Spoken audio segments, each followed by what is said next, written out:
invitación tan amable de OMIS en este evento tan relevante para quienes trabajamos desde distintos lugares en el control de los factores de riesgo de las enfermedades no transmisibles, que son los mayores determinantes de la principal causa de mortalidad en nuestro país y en nuestra región.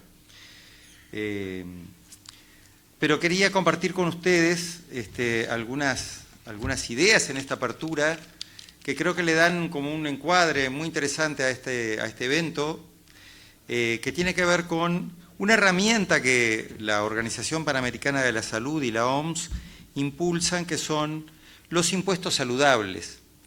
Y yo estuve revisando una guía breve sobre impuestos saludables, que ustedes fácilmente la pueden encontrar, y en la cual seguramente van a encontrar algunas ideas que ya conocen muy bien, porque la mayoría de ustedes son expertos en este tema. Pero uno podría preguntarse, ¿qué son los impuestos saludables? No parece una noción para el ciudadano común muy familiar. Los impuestos son generalmente cosas que rechazamos, con una especie de sentido común ciudadano. Son medidas progresivas que benefician particularmente a las poblaciones más pobres, más vulneradas. ¿Por qué? Porque hay evidencia que hacen que esas personas se enfermen menos y que tengan menos costos en su atención a la salud. Y son una opción de política pública, los impuestos saludables, de triple ganancia. Ganar, ganar, ganar. ¿Por qué? Porque se reduce el consumo de productos no saludables, porque los impuestos generan un ingreso fiscal, aumenta el espacio fiscal para políticas públicas de atención a la salud, y además, porque como las personas se enferman menos, se reducen los costos de atención, como decíamos, pero además, al no enfermarse, las personas tienen una mayor productividad laboral. Es una triple línea de ganar. ¿Y qué productos son los que amerita que sean objeto de impuestos saludables? Los que perjudican a la salud. El tabaco es paradigmático, pero también otros, y hay experiencias como las bebidas azucaradas, las bebidas alcohólicas, hasta los combustibles fósiles han sido planteados en el marco de los impuestos saludables. Y uno podría preguntarse, ¿pero realmente funcionan estos impuestos? Y aparentemente funcionan. La OMS los ha calificado como las mejores inversiones, porque son altamente costo eficaces y son fáciles y factibles de aplicar. Sobre todo cuando el sistema fiscal es sencillo y aplica a todos los productos de tabaco. Y en el contexto en el que estamos, donde es un tema los productos de tabaco calentado, que alcance a todos los productos de tabaco no es una cosa menor. Hay experiencias en la región, como la de Colombia, donde en 2016 aumentó un 200% los impuestos al tabaco. Y 2 años después midió el consumo de tabaco en el país y había bajado un 34%. Los ingresos fiscales se habían duplicado, y eso lo hizo también en el contexto de una ley de control del contrabando en el 2015 para neutralizar el viejo argumento: aumentamos los impuestos, aumenta el contrabando. Es un sistema el que tiene que incluir los impuestos saludables. Pero fuera de la región, esto lo dice Mauricio Cárdenas, que fue ministro de Hacienda en Colombia en esos años. También fuera de la región, por traer otro ejemplo, y termino con esto, la Federación Rusa lo aplicó. Entre 2009 y 2016 multiplicó por 9 los impuestos y bajó un 21% la prevalencia del consumo de tabaco. Duplicó los ingresos y lo triplicó. Los ingresos corregidos por la inflación. Los triplicó los ingresos, aumentando así el espacio fiscal. Y el argumento tiene argumentos en contra, esto sí tiene argumentos en contra, algunos que merecen ser atendidos, como mencionábamos con esto del aumento del comercio ilícito, pero hay evidencia en la región y fuera de la región que aún con presencia de comercio ilícito, la disminución del consumo se produce, el aumento de la recaudación y de las ventajas fiscales que tiene se producen, y hay herramientas como el protocolo para la eliminación del comercio ilícito de productos de tabaco, que todos conocemos, que son las herramientas para operar sobre este factor con carácter sistémico para que los impuestos saludables generen estos efectos positivos que mencionábamos. Creo que darle este marco nos ayuda a tener una mirada legitimada por la evidencia de estudios en la región y fuera de la región, y era algo que quería compartir con ustedes en esta apertura desde la perspectiva de OPS, y saludar nuevamente a los organizadores y quienes han hecho los estudios y las investigaciones que hoy se comparten. Felicitaciones por la iniciativa, será sin duda un aporte a nuestras políticas públicas en la materia, para el país y para la región, y bueno, que siga de la mejor manera. Muchas gracias, Wilson, por las palabras iniciales sobre la importancia de los impuestos saludables. Yo voy a leer el currículum de los dos expositores porque son muy extensos. Guillermo Paraje, licenciado en Economía de la Universidad Nacional de Córdoba, Argentina, máster en Economía de la Georgetown University en Estados Unidos, máster y doctor en Economía de University of Cambridge, Reino Unido, profesor titular de la Escuela de Negocios de la Universidad Adolfo Ibáñez en Chile, es investigador en Economía de la Salud, Equidad en Salud, Sistemas de Salud, Políticas Económicas para el Control de Enfermedades No Transmisibles en Países en Desarrollo. En 2018, la Organización Mundial de la Salud, Región de las Américas, le otorgó el premio Día Mundial Sin Tabaco por sus contribuciones a la economía del control del tabaco.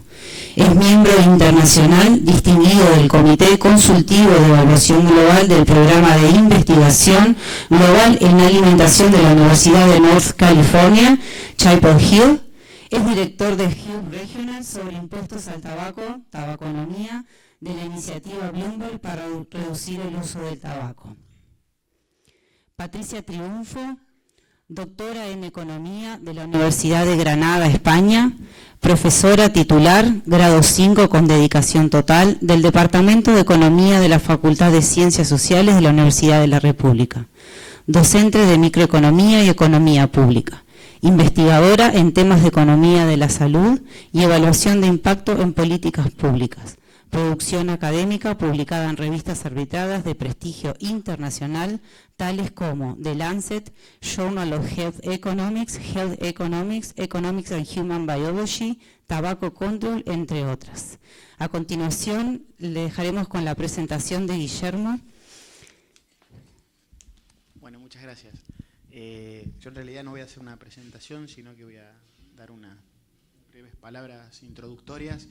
Primero, como siempre, es un agrado estar en Uruguay, encontrarme con tantos amigos, con tantos conocidos. El trabajo que va a presentar Patricia es un trabajo que ha sido realizado en el marco de la iniciativa Bloomberg, el control del tabaco. Esta iniciativa tiene socios a nivel global, entre ellos OPS, OMS, la OCDE, Banco Mundial, y también la Universidad Adolfo Ibáñez, de la cual formo parte y a partir de la cual financiamos estos trabajos. Los resultados que van a ver fueron realizados por Patricia y por su equipo, por sus colegas de la Universidad de la República. Son trabajos hechos con datos uruguayos por economistas uruguayas y que esperamos que tengan una difusión y que sean utilizados en la elaboración y en la discusión de políticas públicas tan relevantes para la salud de la población como son las políticas de control de tabaco. Resumiendo un poquito y adelantando, haciendo un spoiler de los resultados, yo diría que los resultados o el resultado principal tiene que ver con la relación que existe entre precios y cantidades de tabaco. Lo que se ha encontrado es similar a lo que se ha encontrado en otros países del mundo, de que los precios y los impuestos son efectivos para reducir el consumo de tabaco, no solamente de los consumidores actuales, sino de los consumidores futuros, que son los niños que todavía no han empezado a fumar. Se retrasa la edad de inicio en este grupo. Uruguay ha sido considerado, con razón, un gigante global en políticas de control de tabaco. Todos ustedes conocen la experiencia del juicio de Philip Morris, que atrajo de alguna manera los titulares en la época en que se hizo el juicio, pero no fue solamente eso. Fue un país que ha sido líder en la implementación de algunas políticas a nivel regional que fueron replicadas y que esperan ser replicadas o que esperamos sean replicadas en otros países. Sin embargo, se ha quedado un poquito retrasado en términos de impuestos, ha sido superado en términos de carga impositiva por sus países vecinos, para empezar, y por otros países de la región, y nosotros esperamos que estos estudios ayuden a que la sociedad uruguaya discuta y comprenda la importancia que tiene subir los impuestos, no solamente para aumentar la recaudación, sino para bajar la enorme carga negativa, carga de enfermedad que tiene el consumo de tabaco. No subir los impuestos al tabaco no quiere decir que no suban los precios de tabaco. De hecho, lo que ha pasado en el último tiempo es que Uruguay no ha subido, el gobierno uruguayo no ha subido lo suficiente los precios y la industria los ha subido.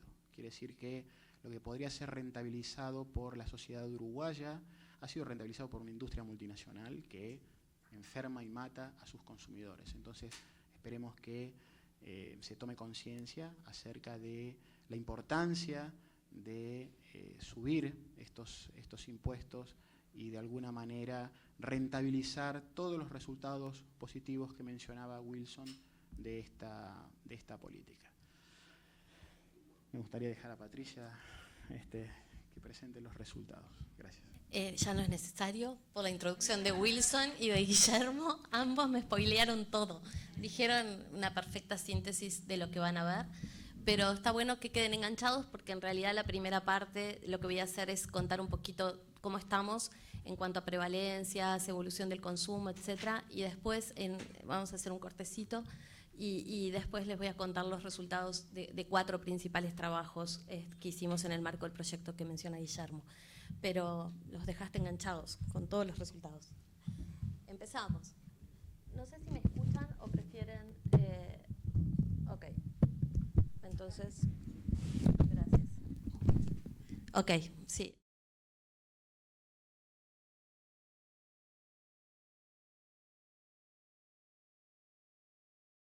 Guillermo, el apoyo que tuvimos, pero también de todo el grupo de trabajo. La verdad que fue la primera vez que tuvimos un intercambio tan intenso, no solamente con Guillermo y su equipo y Luca acá presente, sino también con otros participantes, otros países que participaron de esta iniciativa.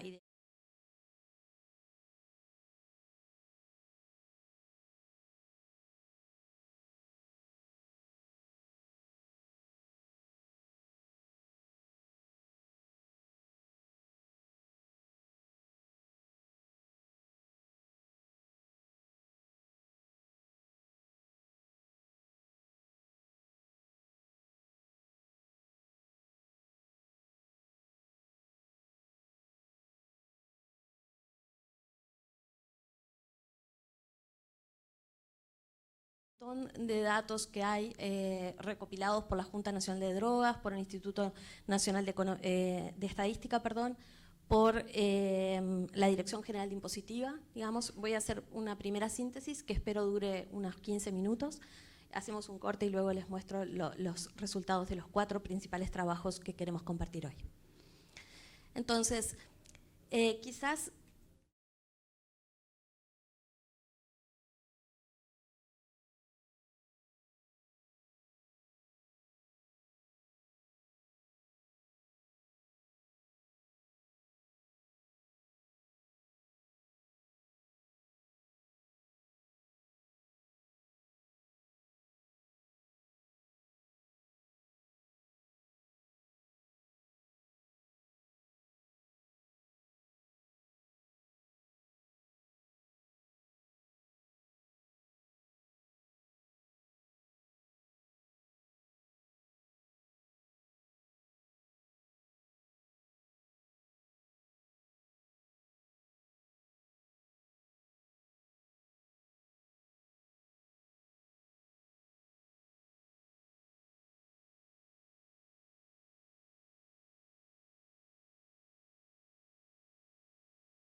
comenzó una campaña integral que inició con la ratificación del convenio marco en el año 2005 y luego empezó una sucesión de medidas, algunas contemporáneas de otras, que básicamente las podríamos agrupar en cuatro grupos.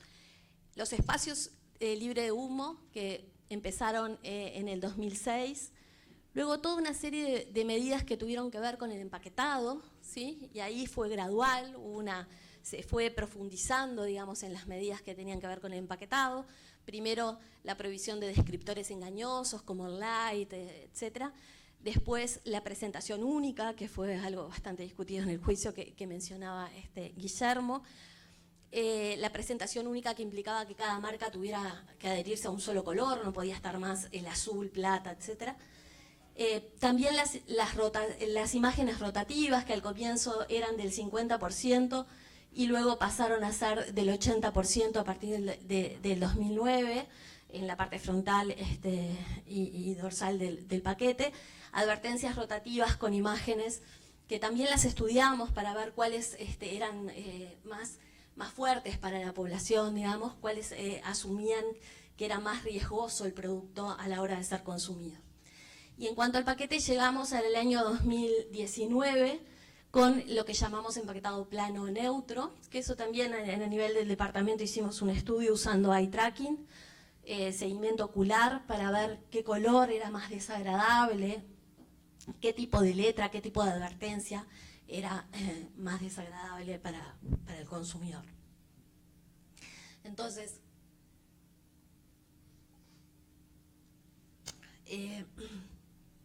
como les digo, hay una serie de medidas no asociadas al precio, que son las que estoy mencionando, y la última que no mencioné es la publicidad. ¿Sí? También empezamos con un control de publicidad, llegando al 2014 con una prohibición total.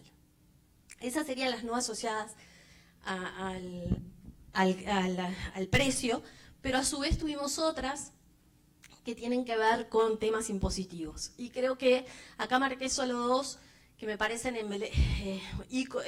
hitos en la política regulatoria, que fue la introducción del IVA a los productos del tabaco en julio del 2007 con la reforma tributaria, la unificación de las tasas de IMESI entre cigarrillos y tabaco de armar. Esto va un poco a lo que decía Wilson, desde ya quiero remarcar esa importancia que tiene que ver con que todos los productos de tabaco tengan los mismos tipos de impuestos y no sea la sustitución entre ellos. Y luego hubo, que no lo marqué porque era engorroso para verlo, pero hay aumentos periódicos del IMESI, que tiene varios problemas de diseño que a lo largo de esta charla los voy a ir mencionando. Uno es que es vía decreto, es vía orden administrativa, totalmente discrecional, digamos, si se hace o no se hace, pero además de donde se fija un valor nominal, ¿sí? Generalmente en diciembre de cada año y empieza a aplicarse en el enero siguiente. Entonces hay problemas con la inflación, con cómo se ajusta este IMESI. Insisto, además de estas dos líneas verticales rojas, serían esas las políticas. Bien, si vemos la evolución de los precios y de los impuestos reales, esto es real, está deflactado por la inflación, quitado el efecto de la inflación. Acá tomamos la serie de tiempo lo más larga posible, ¿sí? Con datos que tenemos desde el año 2001 aproximadamente en adelante. Vemos que los precios reales y los impuestos han aumentado, pero algo que llama la atención es que los impuestos reales aumentaron entre todo el periodo aproximadamente un 74%, mientras que los precios aumentaron un 49%. Entonces, vemos algunos saltos interesantes, como es acá, por ejemplo, con la introducción del IVA en julio del 2007, o algunos otros hechos puntuales por aumentos de IMESI, ¿sí? Pero vemos, y en esto hay que estar atentos, la industria actúa, un poco lo que decía Guillermo, ¿no? No está inerte a los cambios impositivos y actúa, y tiene, bueno, en fin, reacciona, y eso ahora lo vamos a ver en los trabajos en cómo nos impacta. Ahora, no todo tendría que ver, no simplemente uno viendo la evolución ve lo que pasa con el tema de los precios de las cajillas. Un indicador que es bastante usado en la literatura y sobre todo para comparar lo que está ocurriendo con los precios con los países es lo que llamamos un indicador de asequibilidad, que intuitivamente es básicamente cuánto le sale a un individuo, cuánto de su ingreso tiene que gastar para comprar X cantidad de cigarros. Este indicador se calcula como el cociente entre el costo de comprar 100 cajillas dividido el producto o el ingreso de un país. Puede ser contraintuitivo, la idea es que cuanto más aumente este indicador, menos asequible es el producto, ¿no? Porque necesito más de mi ingreso para poder comprar cigarrillos, ¿sí? Y esta evolución la pusimos con los gobiernos porque claramente hubo políticas distintas a lo largo de estos gobiernos indicados aquí. Insisto, la serie que tomamos son los datos disponibles. Y lo que vemos, y quiero que insistí en la definición en que es un cociente, porque al ser un cociente, este indicador puede estar variando por dos cosas, porque varía el numerador o el denominador. Entonces, acá me quiero detener a partir del 2007, ¿sí?, en el primer gobierno del Frente Amplio de Tabaré Vázquez, con la introducción del IVA, ese indicador claramente aumenta, ¿sí? Se reduce la asequibilidad en el caso del 2007 en adelante. Y acá en el segundo gobierno de Tabaré Vázquez también. Entonces acá los precios aumentaron, y este indicador está mostrando justamente que fueron menos asequibles, ¿sí? Sin embargo, podemos ver la evolución entre el gobierno de Valle y el de Mujica porque pasaron cosas exactamente contrarias y hay que estar cuidadosos al leer estos indicadores, ¿no? En el gobierno de Valle lo que pasó, y los uruguayos lo recordamos, fue la crisis del 2002. Cayó un 11% el PIB en el 2002. Una enorme crisis económica que hace que cayó el ingreso. Los precios no aumentaron, pero cayó enormemente el ingreso, ¿sí? Mientras que acá lo que pasó en el gobierno de Mujica es que había un crecimiento impresionante. Entonces lo que pasó es que estaba aumentando mucho ese denominador, ¿sí? Entonces, de todas formas, es un buen indicador para seguir esta evolución de los precios. Entonces, ¿cómo estamos hoy día? Hoy estamos con una política de control del tabaco en Uruguay con 100% de espacios libres de humo desde el 2006, con una prohibición total de la publicidad desde noviembre del 2014, con un empaquetado que tiene esta combinación de presentación única y empaquetado neutro, que también es bastante particular en el mundo, ¿sí?, con advertencias de tamaño del 80% de la cajilla, y impuestos ad valorem, que sería el caso del IVA, y específicos, que es el IMESI, que representan el 65% de impuestos en el precio. 47 corresponde al IMESI y 18 al IVA. Y desde acá, desde ya, para quedar enganchados para la segunda parte, la recomendación de la OMS es que como mínimo estos impuestos en el precio sean el 75%, ¿sí? Entonces, lo que hicimos es decir, bueno, esta es la realidad de qué pasó con los precios, con los impuestos, cómo estamos con la política de tabaco, pero lo que tratamos de ver es qué pasó con el consumo, ¿sí? Medido básicamente con las prevalencias, esto es, con la proporción de población fumadora en diferentes edades. En adultos en particular, de 15 a 64 años, y en jóvenes de 13 a 17. Para estos datos usamos muchas fuentes de información, que fue todo un reto sistematizarla, información de la Junta Nacional de Drogas, del Instituto Nacional de Estadística.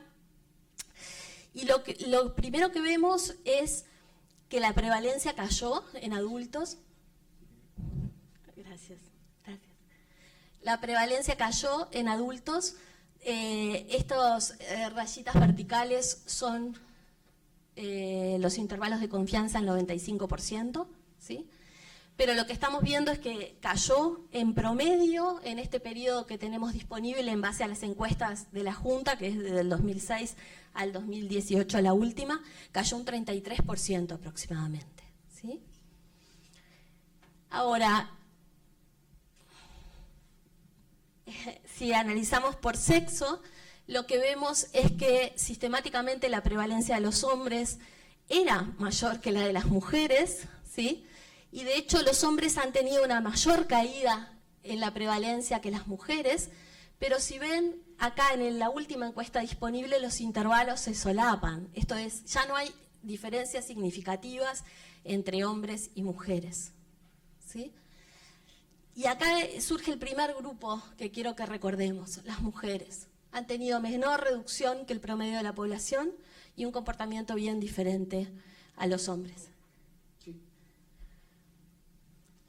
Si lo vemos por quintil de ingreso, que es otro dato súper importante y lo pudimos analizar a través de las encuestas de hogares del Instituto Nacional de Estadística, vemos que sistemáticamente, esto es dividir en 5 grupos el ingreso de la población. El quintil 1 sería el quintil de menor nivel de ingreso y el quintil 5 de mayor nivel de ingreso. Entonces lo que vemos es que el quintil 5 sistemáticamente tiene una menor prevalencia, pero además tuvo la mayor caída, ¿sí? Por tanto, acá surge el segundo grupo que para nosotros es especialmente vulnerable, que son los de menores ingresos. Si nos detenemos en jóvenes, acá hay 2 cuestiones a analizar. Una es la edad de inicio, por algo que dijo Guillermo y que después del corte lo voy a mencionar. Es justamente la edad de inicio es importante. No necesito explicar acá, hay mucho médico, me siento en minoría, pero porque el inicio no da solo la duración, me da mayor tiempo de duración de este hábito, entonces retrasarlo es una buena noticia, ¿no? Entonces hay estudios que muestran que no solamente aumenta el consumo diario, sino que esta duración del hábito es un problema. Entonces acá lo que vemos, a diferencia de la población adulta, las mujeres tienen una edad de inicio mayor que la de los hombres, pero vean que al final, de nuevo, las diferencias no son significativas en las últimas encuestas. Pero creo que la buena noticia es que la edad de inicio se ha retrasado, pasó de 13 años en promedio a 14,4, ¿sí? Entonces eso, en ese sentido, creo que es una buena noticia. Si vemos la prevalencia, la caída fue muy abrupta en los jóvenes. De punta de la primera encuesta disponible, que es de 2023 al 2021, cayó casi 72% la prevalencia en jóvenes, ¿sí? Esto es mucho mayor que en lo de los adultos. Y de nuevo acá vemos que las diferencias entre hombres y mujeres sobre todo dejaron de ser significativas en estas encuestas entre el 2013 y el 2018. Ahora en la última parece que de nuevo son significativas, pero lo que de nuevo, a diferencia de la población adulta, las mujeres aquí tienen una mayor prevalencia que los hombres, ¿sí?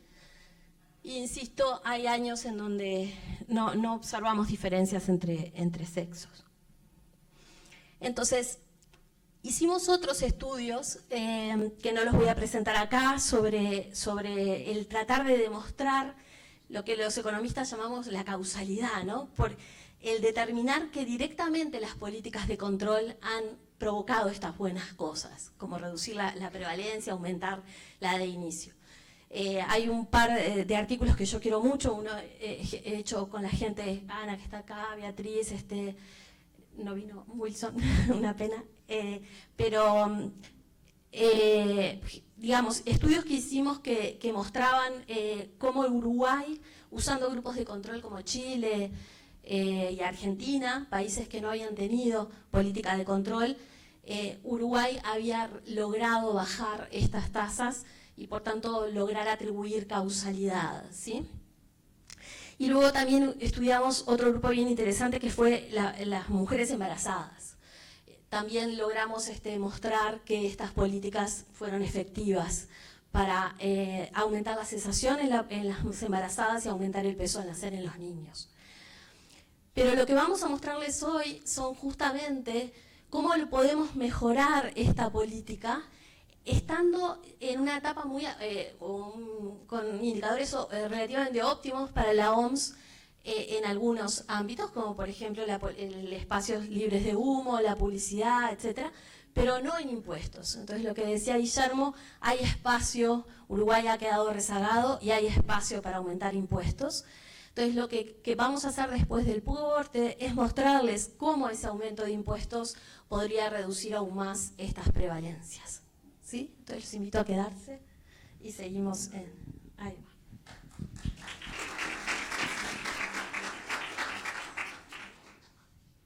Bueno, vamos a hacer unos 10 minutitos de corte. Ya está servida algo riquísimo para comer, dulce y salado, y té y café. Y bueno, en 10 minutos los volvemos a convocar para continuar con la segunda parte de la presentación.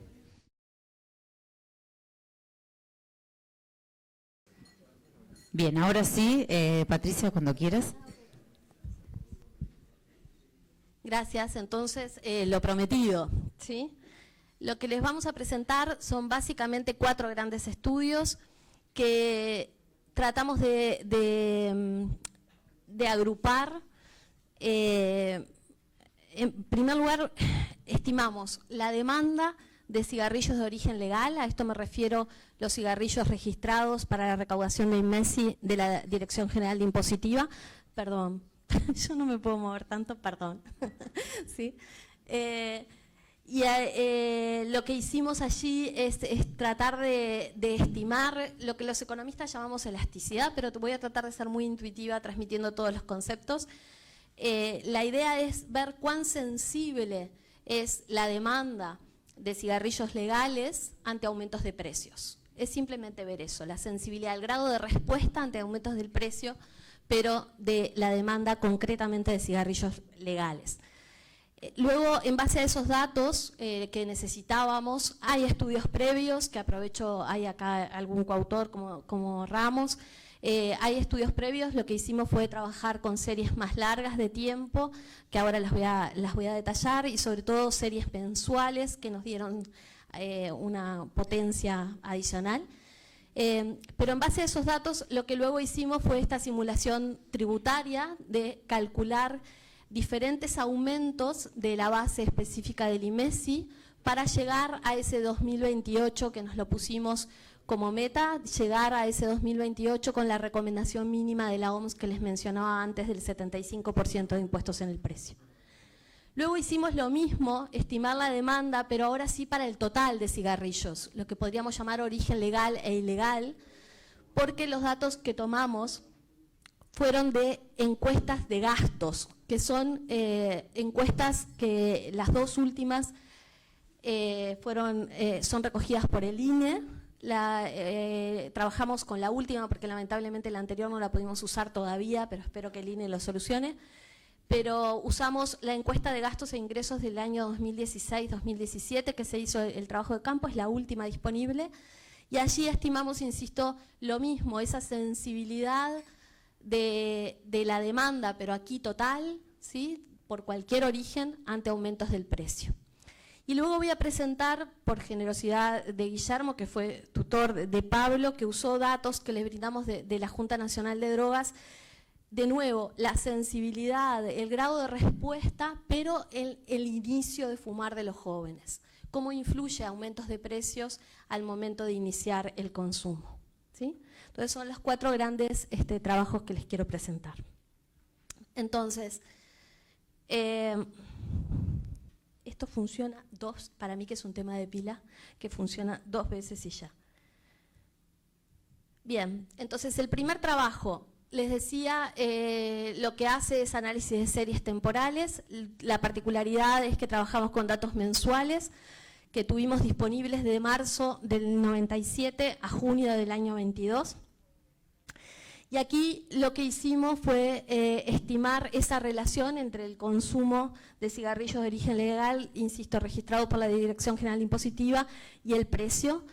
Para el precio tomamos el precio de la marca más vendida, no hay una serie de precios larga en el caso del Uruguay, pero tomamos el proyecto de Billion Prices Project del MIT, que recogió el precio de Nevada. Nevada es la marca más vendida en el caso del Uruguay, y lo tiene recogido en una serie entre el 2009 y el 2013, y entonces a partir del IPC del tabaco, etcétera, extendimos esta serie.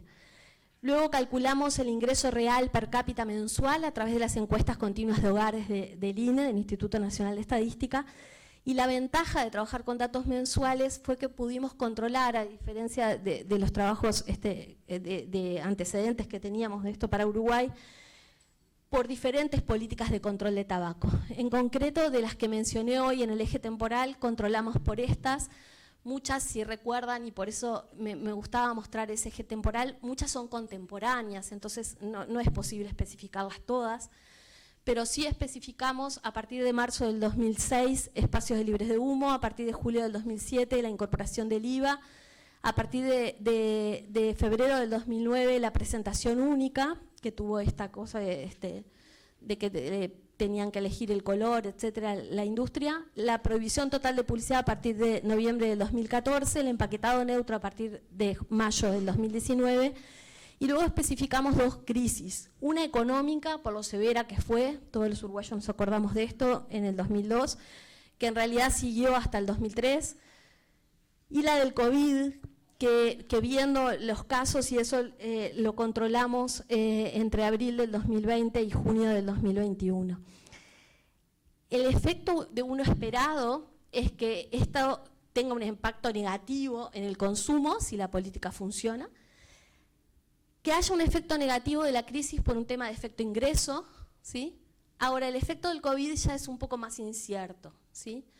Y esto solo lo anticipo, porque en realidad el COVID provocó muchas cosas. Una positiva, que podría ser que la gente tenga mucho más conciencia de la salud pulmonar y de todas las enfermedades que acarreaba el tema, pero también hay cambios de acceso, no era fácil acceder a cigarros, ¿sí?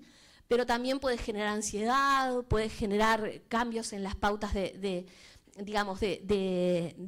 cuándo y cómo fumamos, el estar en nuestras casas hacía también distinto esas pautas en donde uno fuma o no fuma, etc. Entonces era bastante incierto y era una incógnita que íbamos a encontrar con el tema del COVID. Entonces, si vemos la evolución de este consumo, insisto, de cigarrillos, estos son datos de la DGI, vemos una caída de los cigarrillos, que es la gráfica de arriba, aproximadamente cayó un 50-51% en esta serie larga los cigarrillos que son declarados para la fijación del IMESI, y vemos que viene aumentando el tabaco de armar, ¿sí? Esto ha cambiado un poco las pautas de consumo y de preferencia de los individuos. Entonces, ¿qué hicimos? No me voy a meter en metodología, sepan que van a estar los documentos disponibles, sobre todo para los economistas que hay en sala. Simplemente decir, y quiero transmitir la intuición, estimar estas cosas no es sencillo, ¿sí? Porque el precio y el consumo se pueden determinar a la vez por decisiones de los individuos. Esto es lo que los economistas llamamos endogeneidad. Y esto hay que lograr controlarlo, si no las estimaciones que hacemos no sirven de nada, ¿sí? Son datos mal hechos, digamos, que podrían generar estimaciones no correctas. Entonces, acá usamos dos metodologías para tratar de controlar esto. Una dinámica, que se llama ese nombre horrible, ARDL, pero que tiene que ver con estimar esto de una forma dinámica, con rezagos, y la otra a través de variables instrumentales, en donde solo, insisto, para los economistas que veo y que me inhiben, usamos impuestos reales y precio internacional del tabaco, en ese caso rezagado, ¿sí? Los resultados fueron relativamente similares entre ambas metodologías. ¿Qué encontramos? Y este número lo quiero aclarar. Encontramos, primero, una demanda inelástica, que es lo que la literatura y los antecedentes han encontrado. A nosotros nos dio un poquito más alto que los antecedentes para Uruguay. ¿Qué significa eso en números?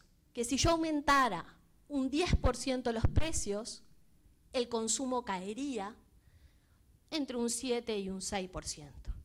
7,27 o 5,51. ¿Sí? Para redondear, reduciría el consumo entre un 7 y un 6%. ¿Sí? Eso es una buena noticia en temas de sensibilidad, del grado de respuesta de los precios al consumo, del consumo a los precios. La primera es lo que llamamos la elasticidad precio, ¿sí? Pero también se estima a través de estas metodologías lo que llamamos elasticidad de ingreso. Esto es, si cambia por un tema de ciclo económico el ingreso de un país, por ejemplo, si creciera un 10%, imagínense, sería fenómeno, pero si quieren un número más chiquito, como quieran, pero para decirlo y compararlo igual que con el de arriba, si aumentara el ingreso un 10%, el consumo crecería entre un 3, entre un 4 y un 5%. Entonces, este dato también hay que tenerlo en cuenta cuando uno aumenta impuestos y, por tanto, con el objetivo de aumentar los precios de las cajillas. Pero lo otro relevante y que me parece súper importante es que todas las políticas dieron significativas y negativas. Y acá quiero ser cuidadosa. Como les mostré, las políticas fueron contemporáneas y es una campaña integral. Entonces yo no puedo decir y leer cada coeficiente, por eso no lo puse, ¿sí? Porque hay una sinergia entre las políticas, porque han sido acumulativas. Pero sí es una excelente noticia que todas nos dieron significativas y negativas. Todas redujeron el consumo.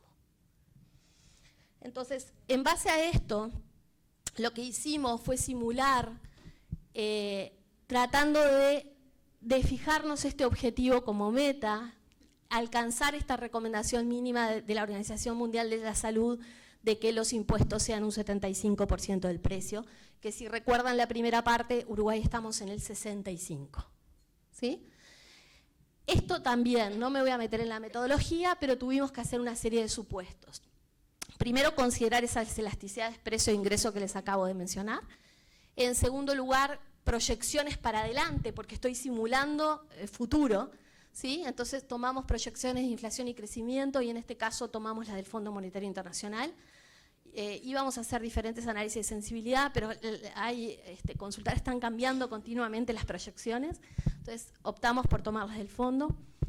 Y proyecciones de población de Naciones Unidas.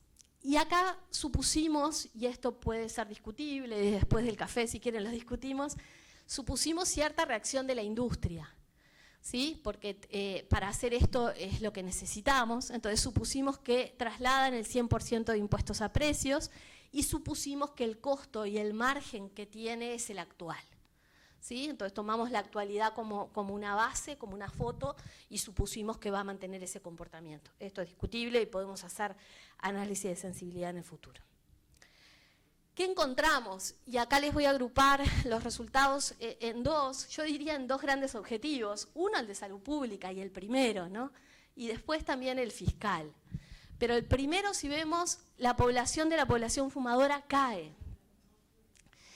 Si acá sumamos lo que ocurriría del 24, vean que 22 y 23 es casi real. 22 es real. Y 23 es casi real, tenemos todos los meses estos observados, pero nos falta que cierre el año, de hecho la DGI todavía no publicó los datos, ¿no?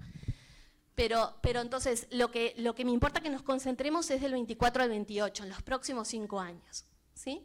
Entonces lo que encontramos es que la población fumadora caería un 21% aproximadamente, esto es unos 70.000 fumadores. Y el consumo de cigarrillos también caería un 40 y algo %. ¿Sí? En temas de prevalencia, si pensamos, serían como 5 puntos porcentuales lo que caería la prevalencia en esos próximos 5 años. Si lo vamos a la recaudación, y teniendo en cuenta que en estos años la recaudación cayó, hemos perdido oportunidad en estos 2 años. De hecho, la recaudación total, esto es por IVA y MESI, en términos reales está todo esto es corregido por inflación, en esos 2 años cayó como un 8% la recaudación por este rubro, ¿sí? Lo que estamos proyectando es que de aumentar el IMESI y que debería aumentar un 56% en términos reales, aumentaría la recaudación un 9% más o menos por concepto de IMESI y un 5% de la total. Entonces, este análisis obviamente que tiene limitaciones. Una es que está basado en el origen legal. No estamos viendo la sustitución, lo que los periodistas me hicieron cada vez que hablaba, ¿sí? La pregunta, ¿qué pasa con la sustitución hacia el comercio ilícito, hacia el contrabando? ¿Sí? En eso me voy a detener un poquito después. Pero lo otro es que tampoco encontramos diferencias por grupos socioeconómicos, porque los datos de la DGI es para lo nacional, es lo agregado, ¿sí? Entonces, para levantar estas limitaciones, lo que hicimos fue estimar esta demanda total de origen legal e ilegal a través de las encuestas de gastos, que como les decía hay 2 disponibles, pero lamentablemente por ahora solo pudimos hacerlo con la última. ¿Qué hace esta metodología? ¿Cómo soluciona este problema de endogeneidad que transmití intuitivamente? Tomando el precio declarado por los individuos, por los hogares. A los hogares lo que se le pregunta en una semana de referencia es cuánto gastó en cigarrillos, el total de la compra y la cantidad. Entonces es posible obtener lo que podríamos llamar un precio promedio, ¿sí? Esa variación espacial, que vamos a ver que es diferente en el caso del Uruguay, por regiones, por departamentos, es lo que nos permite solucionar este problema de endogeneidad que les mencionaba. La metodología es de un premio Nobel, digamos, es una metodología muy potente que ha sido muy utilizada para diferentes países. Y además, otra cosa que hicimos, a diferencia de algunos trabajos, es que corregimos por lo que se llama sesgo de selección. Esto es, apenas el 16% de los hogares declaran que gastan en cigarrillos. Y nosotros no nos quedamos solos con esos, nos quedamos con todos. Porque si no estaríamos como cometiendo un sesgo observando solo los que gastan, ¿sí? Este es otro problema metodológico, pero tranquilos que lo corregimos, digamos. Entonces, cuando uno observa este precio y la variación espacial, observamos un mapa, que también, hoy no vino Dardo, pero hay artículos de Dardo, Curti y otros, que ya muestran estas diferencias de precios en el Uruguay, ¿sí? Acá vemos, lo más clarito serían los más baratos, claramente Rivera, las zonas fronterizas, digamos, tienen precios declarados notoriamente más baratos que otras regiones, ¿sí? Entonces aprovechamos esta variación espacial, insisto, para solucionar el problema de endogeneidad. ¿Cuáles son los resultados? Similares a los que obtuvimos antes, ¿sí? De hecho, las diferencias no son estadísticamente significativas. Una elasticidad de 6,39. Esto implicaría que si aumentamos el precio 10%, el consumo se reduciría en un 6,39. ¿Sí? Pero lo más relevante que quiero que nos detengamos es que pudimos hacer estimaciones por grupos socioeconómicos. Por la cantidad de hogares que tenemos, solo lo pudimos dividir en 3 grandes grupos, a eso llamó Tarsil, en 3 grandes grupos, y lo que observamos es que los hogares de menor gasto tienen una mayor elasticidad. Y eso creo que para la salud pública también es una buena noticia. Un aumento del 10% del precio reduciría en un 14% el consumo de este grupo. Mientras que el promedio lo reduce en un 6%, este grupo lo reduciría en un 14%. ¿Sí? El último trabajo que les quería mencionar es el de Pablo, que me tomo el atrevimiento, me pasó sus slides, agradezco a Luca y a Guillermo por esas slides, que lo que hace es, a través de las encuestas de consumo de droga en población general de la Junta Nacional de Drogas, en particular de 2 encuestas, las del 2014 y la del 2018, lo que hace es estimar estas funciones de riesgo, estas hazard function, que lo que hace es ver cómo cambia el riesgo de comenzar a fumar a lo largo de esos años, ¿sí? Y con esta advertencia de lo que hablábamos antes, ¿no? Que el comenzar a fumar en forma temprana me aumenta no solamente la intensidad del consumo, sino el tiempo de duración de este hábito. Entonces, acá lo que encontró Pablo es que el riesgo de comenzar en el caso del Uruguay comienza a los 12 años, llegando el máximo a los 16 y bajando. Entonces, claramente en la adolescencia y la adultez es donde se da el mayor riesgo de comenzar a fumar. Estos datos son similares a los de la literatura, lo que en general se encuentra para otros países. Y respecto a esta elasticidad, de nuevo, acá sería la sensibilidad del inicio a las variaciones del precio, ¿no? ¿Cuántos aumentos del precio me retrasan o no esta iniciación? Y lo que encuentra es que un aumento del 10% en el precio tiene en promedio una postergación de 10 meses. Es un fuerte impacto lo que encuentra. Y un impacto similar lo encuentra controló y analizó antes y después del 2005, ¿sí? Y encuentra que esa postergación también es de un tamaño similar, la que provoca la ratificación del Convenio Marco de Control del Tabaco. Y otra cosa que me parece súper interesante es que encuentra diferencias por sexo. Los hombres son más sensibles que las mujeres. De hecho, los hombres, un aumento del 10% postergaría 12 meses en los hombres versus 7 meses en las mujeres. Entonces, para finalizar, porque la pregunta es recurrente, es ¿qué provoca esto con el comercio ilícito? ¿Qué pasa con el contrabando? Entonces, lo primero, no estimamos eso. Hay metodologías bien interesantes para hacer esto. Yo creo que es un futuro trabajo interesante a pensarlo. Para Colombia se han hecho cosas, me parece súper interesantes, con metodologías bien atractivas. Pero sí podemos tirar algún dato después de haber sistematizado toda esta batería de información que tenemos disponible en Uruguay. Y esta gráfica me parece que va en ese sentido. Si uno analiza el consumo registrado de la DGI, esto es un índice base 100, entonces ojo con compararlas entre ellas, pero lo que estamos viendo es simplemente la evolución de las dos variables en el tiempo. Primero la del consumo registrado, que esto sería de origen legal, y segundo, la del consumo declarado, ¿sí? A través de las encuestas, que sería la punteada, que es, insisto, el declarado, por tanto es ambos, origen legal e ilegal. Y lo que vemos es que ambas caen. Ambas caen sistemáticamente desde el año 2011. En los últimos 10 años caen. Entonces hay gente que critica este consumo, por ejemplo, ¿no? Porque hay problemas como se pregunta, si es el consumo actual de los últimos 30 días, hay sesgos de autorreporte, la gente a veces tiene negación, no me dice la verdad, pero en los últimos 10 años uno puede asumir que eso es constante, no cambió tanto, ¿no? Entonces, si tenemos el problema, lo tenemos siempre. Entonces, yo creo que es bien interesante ver que el consumo registrado por la DGI cayó un 27% en estos últimos 10, y el consumo declarado por los individuos un 35%. Entonces, definitivamente si algo pasó es que la penetración del comercio ilícito viene cayendo.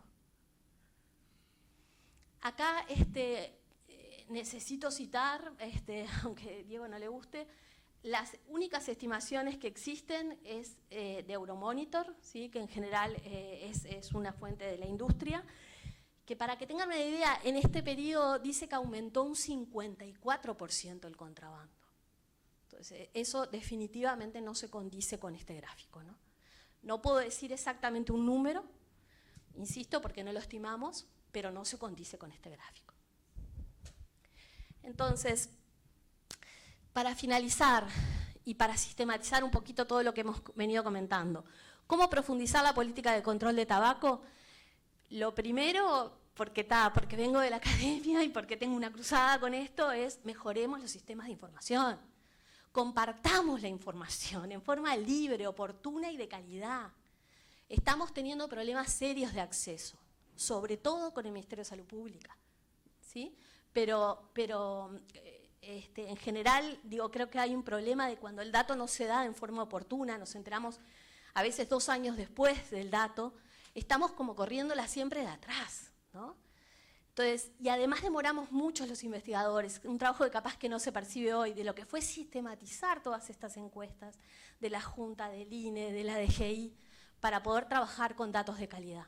Entonces yo diría que eso es lo primero para generar evidencia de calidad, ¿sí? Lo segundo es la profundización en la penetración y focalización de los programas de cesación, en la O de Manpower, ¿sí? Está Elba y no puedo dejar de mirarla, y Laura, y todo lo que hemos venido hablando de los programas de cesación. Yo creo que la penetración es baja, muy baja, y tenemos un debe, ¿sí? Y un debe para que el país también pague cesación médica. Hablamos hoy de la disponibilidad de los parches, hay mucho para hacer en esto, pero además focalizar estos programas en la población que vengo mencionando que ha sido un problema, ¿no? Que ha bajado su consumo menos que el promedio, las mujeres. Hoy no hablé del interior porque había que cortar en algún lado, pero el interior es otro tema. Los individuos de menor nivel socioeconómico, claramente son grupos especialmente vulnerables que hay que ir a ellos, ¿sí? No esperar que se acerquen a los sistemas de salud. Lo tercero, por todo lo que me han preguntado los periodistas del protocolo, todas las políticas se tienen que complementar. A ver, lo ilegal socava cualquier política pública. Me va a perforar cualquier política pública. Entonces, si no ataco eso, no hay forma, ¿sí? Yo creo que Uruguay empezó con esta ratificación, pero recién desde el 2018, del protocolo para la eliminación del comercio ilícito, pero hay mucho para hacer acá, de cooperación regional, de trabajar con los precios relativos en las zonas fronterizas, de trabajar con todo lo que es los sistemas de seguimiento fiscal, de trabajar con los licenciamientos de puntos de venta. Hay mucha literatura de esto, creo que los países han avanzado en este sentido y Uruguay se está quedando atrás también en esto. Y en lo último, lo que se está quedando atrás es en esto que mencionábamos de mejora en el diseño impositivo. Por lo que decía Wilson hoy, en la unificación de las tasas de impuestos de todos los productos para que no se dé sustitución entre ellos. Esta actualización automática que habría que pensar, no soy especialista en código tributario, ¿no? Pero hay que diseñar mejor cómo se pone el IMES y cómo se ajusta con inflación. Y esto de ratificamos un convenio, cumplámoslo, ¿no? Entonces hay una recomendación de mínimo del 75, acá estamos diciendo una forma para llegar como mínimo a eso, podríamos pasar, ¿no? Esa es la recomendación mínima. Nada, gracias, un placer.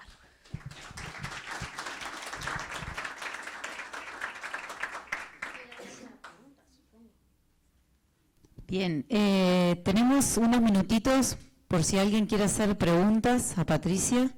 Le acercamos el micro.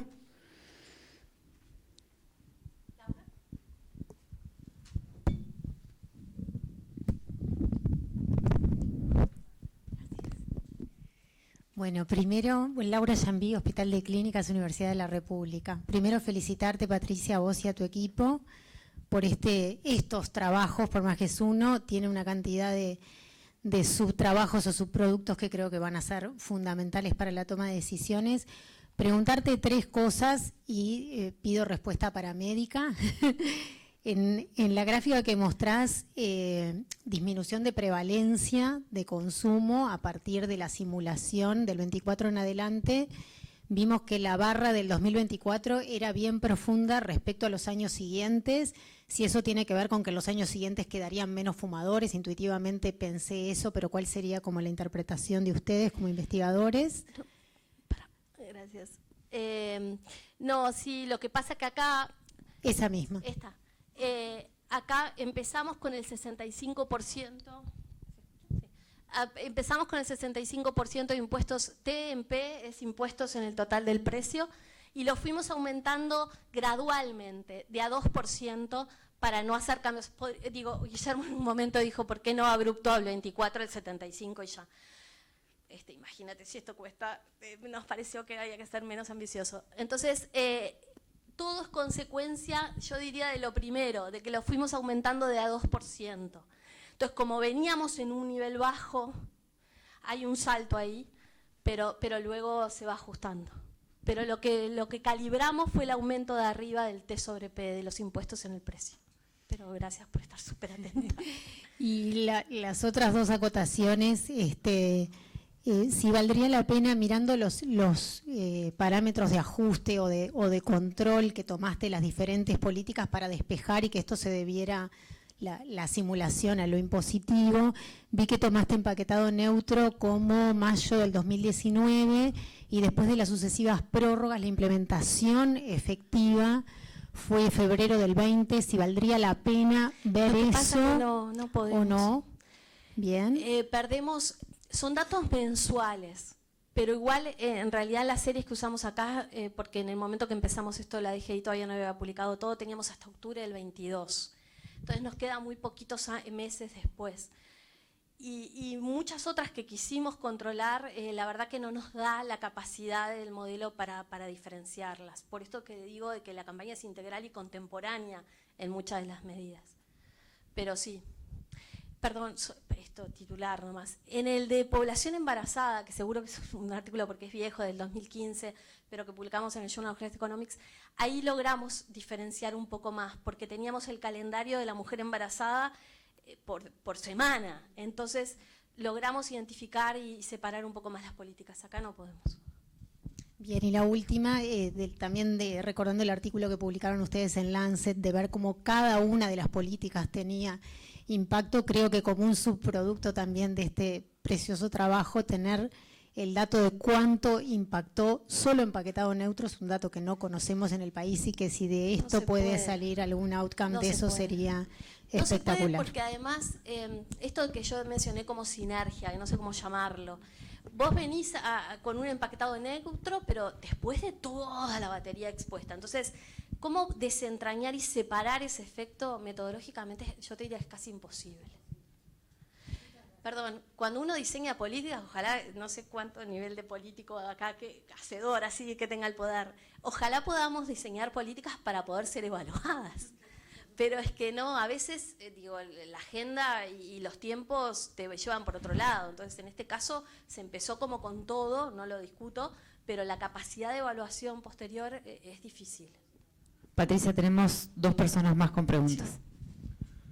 Bueno, felicitaciones, muy buen trabajo. Un par de titulares porque da para una discusión un poco más amplia. El primero es con respecto a comercio ilícito, que sí hay estudios en Uruguay usando la encuesta GATS del 2009 y la de 2017. Hay que saber que con las marcas, las 3 marcas paraguayas son básicamente el 100% del contrabando. Entonces es muy fácil con la información por marcas diferenciar. Incluso eso se puede hacer por grupo socioeconómico, por educación, por lo demás. Eso nos dio efectivamente, la comparación que hicimos en el año 2018, 12%.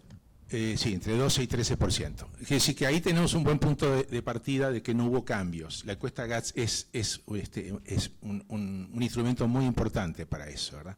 Por otro lado, yo quería comentarte que tú dijiste correctamente que la industria no pasa, o ante la experiencia uruguaya, que es la misma de otros países, no pasa el 100% del impuesto, sino que maneja el impuesto de acuerdo a sus propias estimaciones de la demanda y para no perder dinero.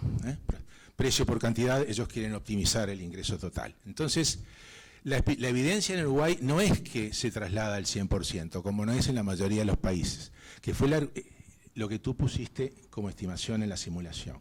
Entonces, yo creo que la simulación sería importante reducir, ¿verdad?, ese porcentaje de pass-through, como se dice en inglés, y eso te va a dar resultados un poco diferentes, te va a dar más un impacto sobre recaudación que sobre el impacto sanitario, que es lamentable, pero es la realidad, tenemos que aceptar la realidad. Que si la política sí está perfecta y está bien, pero el impacto puede variar de acuerdo a lo que la industria, que es un asociado de la política, porque es la que decide sobre el precio. El impuesto le pone un impulso, pero la industria es la que define en el último momento qué es lo que va a hacer con el precio, y en muchos países yo he observado que el resultado es que nunca trasladan el 100%. Gracias. Te va a responder Guillermo, pero además, perdón que conozco perfectamente los trabajos de tuyos, Ramos y Curti. Simplemente esos fueron me importa rescatar eso, que es 2 años, 2009 y 2017, pero justamente siguiendo las marcas que se sabe que son de consumo ilegal, no aumentó y es un 12%. Dos cositas, digamos, para responder las 2 cosas. Primero, si efectivamente midieron con la GATS, y fue adecuado hacerlo, que el contrabando en el 2017 era el 12%, uno ve que más o menos en esta época, esta era la diferencia entre consumo registrado, suponiendo que el subreporte es lo mismo, por la evolución del consumo total y del consumo registrado, hoy el contrabando, siguiendo eso, debiera estar por debajo del 12%. ¿Sí? Porque ha caído más el consumo total que el consumo registrado. Entonces, debiéramos encontrar en un estudio similar al que hicieron ustedes, un contrabando por debajo del 12%. ¿Qué vamos a encontrar? Bueno, se verá cuando hagamos ese estudio, pero la evidencia marcaría que estaría por debajo del 12%, que está muy, muy por debajo de lo que dice la industria. Y respecto al pass-through, este traslado a precios, mi lectura de la evidencia es bien diferente. De hecho, hicimos hace poco una revisión y lo que se encuentra a nivel internacional es que el pass-through, en la enorme mayoría de los casos, pass-through es cuánto pasa la industria el traslado del impuesto. En la enorme mayoría de los casos está por encima del 100%. Mínimamente es el 100%. Y eso es consistente con mercados que son monopólicos o fuertemente, o duopólicos, digamos, donde básicamente hay dos jugadores. Lo que sucede es que en algunos países pareciera ser, no digo el caso uruguayo, pero pareciera ser que el pass-through es menor, porque efectivamente la industria juega con su portafolio de precios. Y lo que hace es pasar mucho del impuesto, más del 100% del impuesto en las marcas caras y mucho menos del impuesto en las marcas más baratas. Porque las personas lo que hacen es bajarse de marca de esa manera. Y lo que la industria se asegura es que nadie se vaya del abanico de marcas que tiene. Entonces, suben mucho los precios de las más altas, las personas se van bajando, pero siempre quedan en el portafolio de la industria.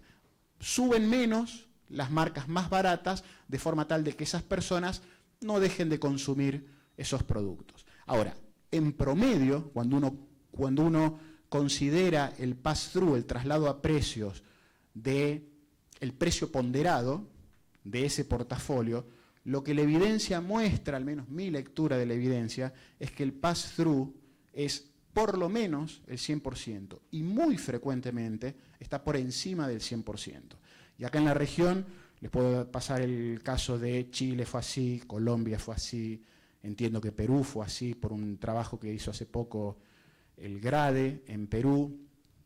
No recuerdo Brasil, pero no me sorprendería que haya sido así, porque de nuevo es consistente cuando existen industrias monopólicas. Eso es básicamente lo que nos predeciría, no sé si es la forma de usar ese verbo, la teoría económica.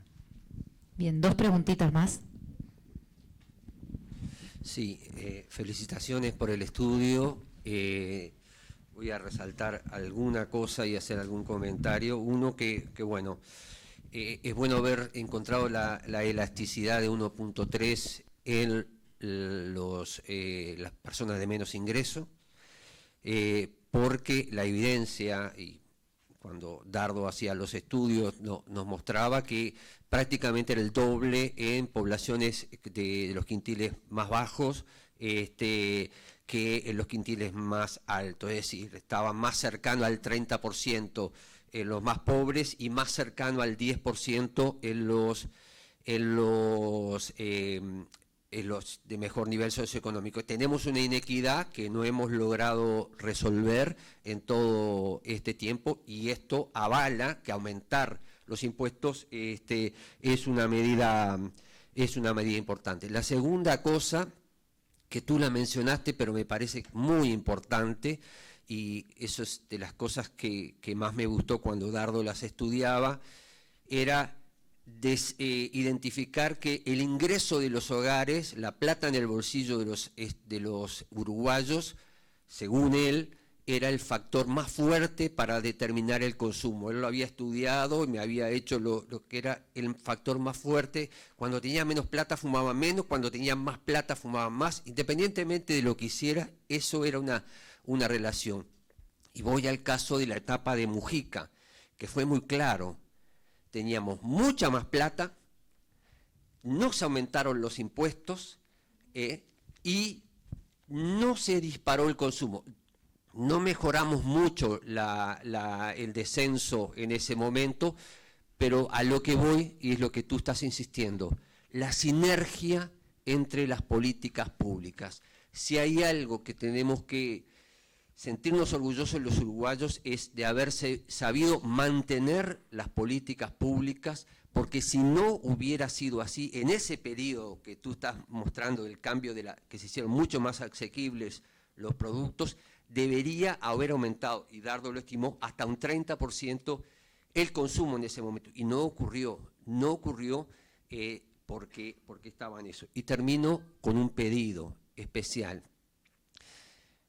Está muy bueno que hagan estos estudios, los necesitamos, pero también necesitamos que se involucren en algo que es el tema de una política nacional de impuestos, en donde, o sea, de que promueva la academia una política nacional de impuestos para que le explique a los ministros de Economía y de Salud Pública que esto es bueno para la salud y es bueno para la economía del país,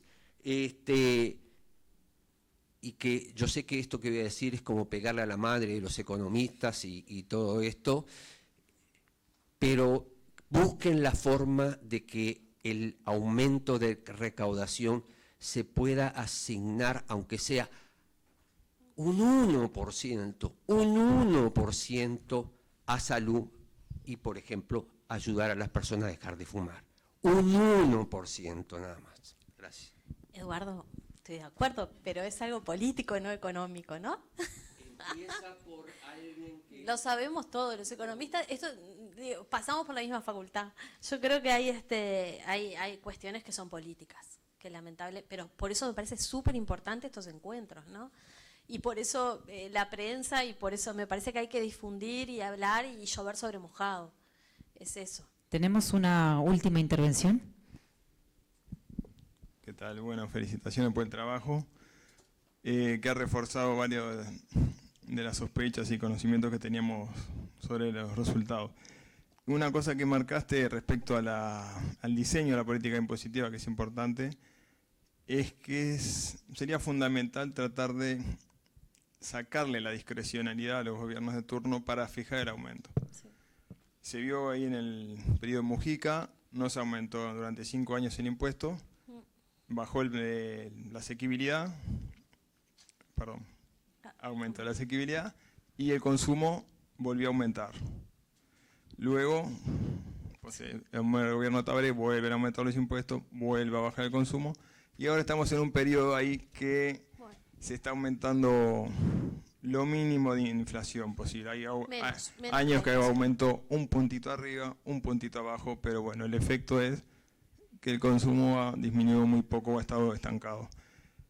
O sea, hoy en día se fija por decreto, el Poder Ejecutivo fija por decreto el aumento, tiene la discrecionalidad absoluta de fijarlo. Sí. Esto habría que hacerlo por ley, que se aumente al menos por la inflación del año anterior. Hoy en día, no sé si alguien del MEF, pero nadie sabe cómo se fija el IMESI. No hay nadie del MEF, ¿no? Porque uno a veces habla libremente. Pero yo personalmente, que estoy bastante relacionado, no sé cómo se fija el IMESI, tanto de tabaco, cigarrillo, como de otros bienes grabados por IMESI. Creo que en ese sentido es fundamental que se establezca una regla fiscal por ley que al menos se ajuste por inflación y después se puede aumentar por algún otro indicador como crecimiento del ingreso real, del producto, lo que sea, pero sí, totalmente de acuerdo. En eso el diseño tiene que estar basado. Mil gracias, me cortan. Parece que tenemos que dejar la sala. Bueno, un placer. Mil gracias. Muchas gracias, Patricia. Un aplauso, por favor.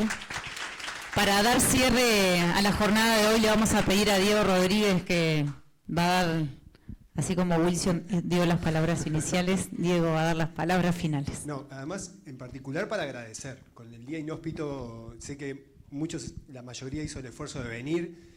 No quiero dejar de mencionar a todas y todos, pero en particular tenemos a Adriana Blanco, que es la directora de la Secretaría del Convenio Marco, que tuvimos la suerte de que estuviera por Uruguay, con el gran esfuerzo que además están organizando la COP y la MOC, que es la reunión bianual, debería ser, de todo lo que son los gobiernos en cuanto a las políticas.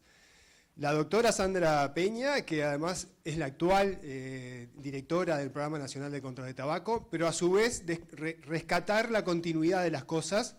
También tenemos a Elba Esteves, que fue la anterior directora, pero al día de hoy integrando el Fondo Nacional de Recursos, Sociedad Civil, Beatriz, presidenta de la Sociedad Uruguaya de Tabacología, la sociedad civil que generó y creó y luchó porque las políticas de tabaco existieran, la directora de Salud de la Intendencia, Virginia Cardoso, Sociedad Civil, Alianza, integrantes de OMIS, el economista Alejandro Ramos, histórico y además de referencia en los estudios.